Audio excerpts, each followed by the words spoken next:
वो कमरे में जाकर बिस्तर पर लेट गया और धीरे धीरे सो गया। उस रात उसने कुछ खाया तक नहीं। तब गहरी रात अचानक एक ठंड हवा की झोंके से ऋषि को बहुत ठंड लगने लगा। तभी वो जाग जाता है और सुनता है कि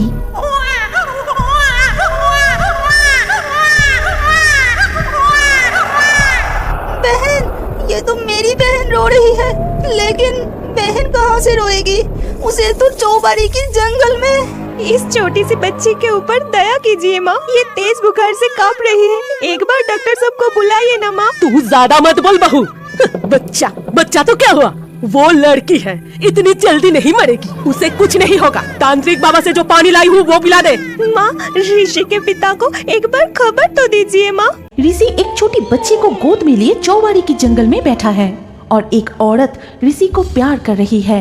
ये देख श्रीमोई सामने आते ही वो बच्ची और औरत दोनों ही अदृश्य हो गए।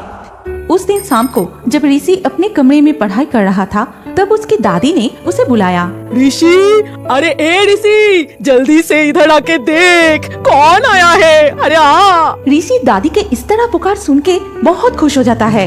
माँ, मेरा माँ ही है। ये कहते ही वो दौड़ के बाहर आया और देखा कि ये क्या? ये कौन है? पिताजी के पास खड़ी है। ये तेरी नई माँ है, आज से तू इसे ही माँ कह के पुकारना। इसे माँ कह के पुकारूंगी? नहीं माँ, लेकिन मेरी माँ कब आएगी दादी? इतना कहकर ऋषि फूट फूट कर रोने लगे। फिर रोते हुए, सुन, मेरा बेटा ना कमाने के लिए बाहर गया है, वो घूमने नहीं गया कि खबर देते ही आ जाएगा। तू अपनी बेटी को दूध पिला के सुला दे। और उसी रात ही ऋषि की बहन हमेशा के लिए सो गई। अगले दिन सुबह होते ही, हाय हाय हाय, हमारा क्या सर्वनाश हो गया। अब मैं किसान को क्या जवाब दूंगी? नहीं, उसे मत ले जाइए, उसे डॉक्टर दिखाने से ही ठीक हो जाएगी। उसे मत ले जाइए। फिर सभी ने छोटे बच्चे का शव ले जाकर चौबारी के जंगल में अंतिम संस्कार किया, यानी उस बच्ची को दफनाया जाता है। इस चौबारी के जंगल में सिर्फ और सिर्फ मृत बच्चे को ही दफनाया जाता है। और ये सब कुछ याद आते ही अचानक ऋषि को होश आया। फिर, माँ, तुम कहाँ चली गई माँ? मुझे तुम्हारी बहुत याद आ रही है, बहन की भी बहुत याद आ रही है। लौट आओ ना माँ। ऋषि के रोने की आवाज सुनकर उसके पिता किशन कमरे में आता है। क्या रे ऋषि, इतनी रात को ऐसे रो क्यों रहा है? डर लग रहा है? पिताजी, मैंने सुना कि बहन रो रही है। क्या अनपसना बक रहा है? तेरे बहन को क्या हुआ था तुझे याद नहीं? वो कहाँ से आएगी? अब तू चुपचाप सो जा। बहन का तो पता है, लेकिन माँ। ऋषि के बातों का कोई ध्यान ना देकर किसान कमरे से बाहर चला गया। ऋषि माँ कह के पुकारने लगा। तभी फिर से ठंडी हवा चलने लगी और मेरा लाला जरे, तेरा माँ तुझे पुकारे। तब घर में चोर घुस आए तो? लेकिन कहीं घूमने जाना तो दूर की बात। कुछ दिन बाद किशन काम के सिलसिले में दूसरे देश चला गया और उस रात को ही श्रीमोई अपने कमरे में जाके देखती है उसकी सास उसके सारे गहना पहन के। माँ, आप इस वक्त मेरे बिस्तर पर लेटे हो, अपने कमरे में नहीं जाओगी? नहीं बहू, आज मैं तुम्हारे बिस्तर पर सोऊंगी। मेरे बिस्तर पर खटमोले से भर गया है, आज से तू जमीन पर ही सोएगी। मुझे जमीन पर सोना है? हाँ, सोएगी। और ऋषि को बुला, मेरी पैर दबाएगी। वो छोटा सा बच्चा इस वक्त ना सो के आपका पैर दबाएगा? चल जाओ यहाँ से, ज्यादा मत बोल। इधर तब ऋषि के कमरे में फिर से वो ठंडी हवा बहने लगी। वो फिर से एक बच्चे का रोने की आवाज और वो गाना सुनता है। फिर वो माँ कह के पुकारते हुए चौबारी के जंगल की तरफ दौड़। गहरी रात है, सब सो गए हैं, मेरा लाला जरे।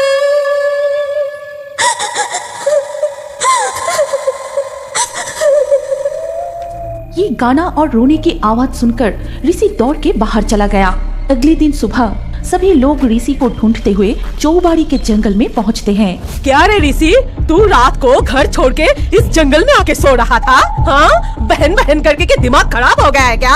माँ, क्या करूँ? बेटी मर जाने के बाद एका की दिमागी हालत खराब हो गए और वो आज भी लपाता है। अब बेटे भी।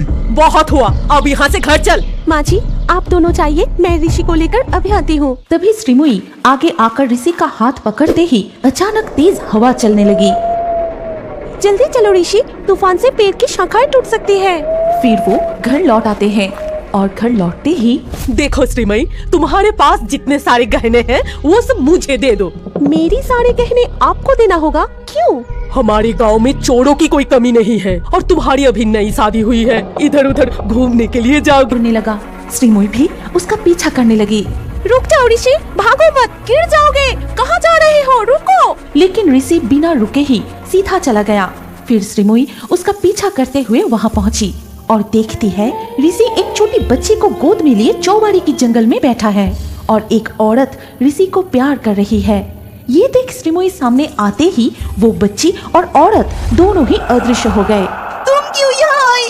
तुम्हारे लिए ही मेरी माँ बहन सब चले गए। तुम बहुत खराब हो, तुम अच्छे नहीं हो। शांत हो जाओ ऋषि, मैं तुम्हें कोई नुकसान नहीं पहुंचाऊंगी। बताओ तुम्हारी माँ कहाँ है? माँ इस चौबाड़ी के जंगल में ही रहती है और रात को मुझे गाना गा के पुकारती है। ये सब क्या बोल रहे हो ऋषि? तुम्हारा माँ लापता है। अब मैं ही तुम्हारी नई माँ हूँ। अब चलो यहाँ से।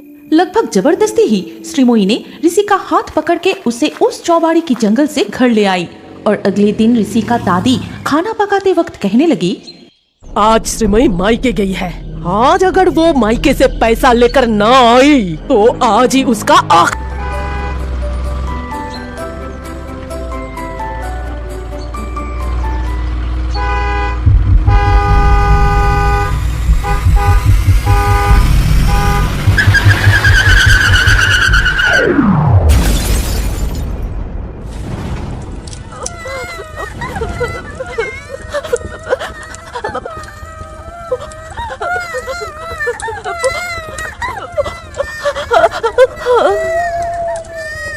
रात के करीब 12 बज रहे थे। उस वक्त बुकाई अपने कमरे में पढ़ाई कर रहा था। तभी उसे बाहर से अपने पिता की आवाज सुनाई दी। कौन है उधर? सामने आओ। लेकिन वहाँ कोई नजर नहीं आया। फिर बुकाई अपने पिता के पास जाके पूछा, पिताजी क्या हुआ? आप इस तरह से चिल्ला क्यों रहे हैं? अरे देख तो उस तरफ, शायद कोई छोटी बच्ची खड़ी थी। मेरे चिल्लाने से वो भाग गई। इतनी रात को छोटा बच्चा? मैं जाके देखता हूँ। रुक जा बुकाई, अकेला कहाँ जा रहा है? अगर भूत प्रेत हो तो? उनके चीखे सुनकर गांव के लोग इकट्ठा हो गए। अरे ओ किशन भाई, क्या हुआ? इतना चिल्ला क्यों रहे हो? उधर उस घड़ी दिन होगा। उस दिन श्रीमुई ने थोड़ी देर से ही घर लौटी और घर लौटते ही, अरे श्रीमई, इतनी देर क्यों हुई? पूरे पैसा तो लाई है ना? नहीं माँ जी, पिताजी ने आज भी पैसा नहीं दे सके। नहीं लाई? ठीक है, आज नहीं लाई तो कल लाना। जा, तेरे कमरे में खाना रखे हैं, जाके खा ले। फिर श्रीमुई अपने कमरे में आते ही एक अजीब सी ठंडी हवा बहने लगी और उसे सुनाई दी, मत खा, उसमें जहर है, मत खाओ वो खाना, मत खा। ये कौन कह रही है और कहाँ से कह रही है? खाने के लिए मना क्यों कर रही है? न जाने कहां से एक काली बिल्ली आके उसके खाना खाने लगी। श्रीमुई जैसे ही उस बिल्ली को भगाने के लिए जाती है, वो बिल्ली छटपटाते हुए मर गई। ऋषि, ऋषि, जल्दी मेरे कमरे में आओ। क्या हुआ नहीं माँ, मुझे बुलाया क्यों? मेरी बात ध्यान से सुनो। इसके बाद ऋषि के दादी श्रीमुई के कमरे में आके उसे परखने लगी। वो जिंदा है कि मर गई देखने लगी। मर गई, ये भी मर गई। अब इसे भी ले जाके उस कस्तूरी के पास में ही गाड़ दूंगी। इसके बाद श्रीमुई की सास उसे चौबाड़ी की जंगल में ले गई। फिर गड्ढे खोदने लगी और मन ही मन बोलने लगी, पिताजी ने पैसा नहीं दे सका। ठीक है, तू नहीं ला पाई तो दूसरी लड़की लाएगी। फिर से बेटे का शादी करवाऊंगी। तभी अचानक से एक तेज हवा चलने लगी और इसके बाद फिर से शादी करवाएगी। तभी कस्तूरी उसे धक्का देकर उसके ही खोदे हुए गड्ढे में गिरा देती है। अरे बाप रे, ये किसने धक्का दे दिया? मैं जल्दी जल्दी इसे यहाँ गाड़ के भाग जाती हूँ। ठीक उसी वक्त ऋषि गांव के कुछ लोग और 2 पुलिस अधिकारी के साथ चौबाड़ी के जंगल में आते हैं। आपके दिमाग में ये चल रहा था, बहू का मार के कहाँ जाने की सोच रही थी? क्यों? जेल में देखिए ना, वो लेने आ गए हैं। तू जिंदा है, मरी नहीं। फिर पुलिस ऋषि की दादी को अरेस्ट करके ले गए। इसके बाद से ऋषि अपनी नई माँ के साथ बहुत ही खुशहाल जिंदगी बिताने लगा। झाड़ियों के पीछे कोई छुप के बैठा है, जरा देखो ना भैया। इसके बाद किसान बुकाई रघु उस झाड़ियों के पीछे जाके देखा। अरे ये तो एक छोटी सी बच्ची है। आओ बहन, मेरे साथ आओ। तुम्हारे साथ और कौन कौन है? मतलब यहाँ किसके साथ आए हो? कहाँ है तुम्हारी माँ? इधर तो कोई भी नहीं है। इसके बाद बुकाई उस बच्ची का हाथ पकड़कर घर के अंदर ले गए। फिर भूमि उसे कुछ खाना खिलाती है। अगले दिन सुबह बुकाई उस छोटी सी बच्ची को घुमाने के लिए ले गए थे, लेकिन अचानक दो आदमी आके कहा, अरे भाई, हमने सुना है कि कल तुम्हें ये बच्चा मिला है। तुम्हें पता है कि ये कौन है? हाँ भैया, आपने ठीक ही सुना है। क्या आप इसे जानते हैं? हाँ, जानते हैं ना, और इसीलिए तो लेने आए हैं। लो, हमें दे दो। ये कैसे हो सकता है? बिना सबूत के मैं इस बच्ची को किसी को नहीं दूंगा। ये कहकर बुकाई वहाँ ज्यादा देर रुके बिना वो जल्दी जल्दी घर लौट आया। इसके बाद घर में ही पूरा दिन बीत गया। फिर रात को भूमि उस बच्ची को सुला के खुद सोने चली जाती है। इसके बाद रात गहरे होते ही जल्दी से इस लड़की को लेकर यहाँ से भागना होगा। चल, जल्दी उठा ले। ठीक उसी वक्त कोई उसके सिर पर लाठी से वार किया। तू पागल हो गया है क्या? मुझे क्यों मारा? इससे पहले कि दूसरा आदमी कुछ कहता, न जाने कोई उसे उठाकर जोर से पटक देता है। अरे बाप रे! अरे ये सब क्या भूतिया घटना घट रहा है?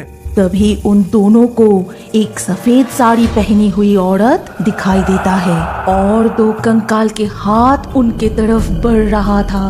अरे बाप रे! ये औरत कौन है? ये क्या भूत की घर है? चल, जल्दी चल, यहाँ से भाग जाते हैं। फिर वो दो आदमी वहाँ से भागते ही वो सफेद साड़ी वाली औरत अजीब तरह से हंसने लगी।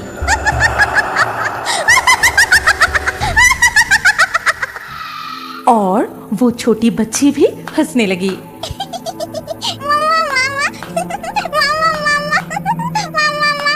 तब तक भूमि जाग गई और उस बच्ची को इस तरह हंसते और खुश होते देख वो बहुत डर गई। तभी भूमि उस बच्ची के पास जाती है और पूछती है, तुम इस तरह किसके साथ बातें कर रहे हो? किसके साथ खेल रहे हो बेटी? कहाँ है तुम्हारी माँ? इधर तो कोई नहीं है। छोटी लड़की ने अपनी उंगली आगे की तरफ उठाई, फिर मुस्कुराने लगी।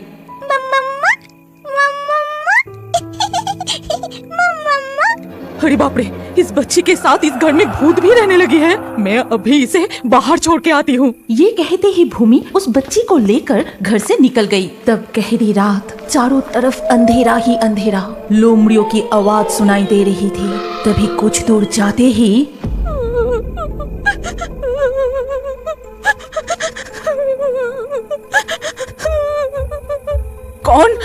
कौन है इधर? कौन रो रही है? सामने आओ, मैं कहती हूँ, तुम सामने आओ।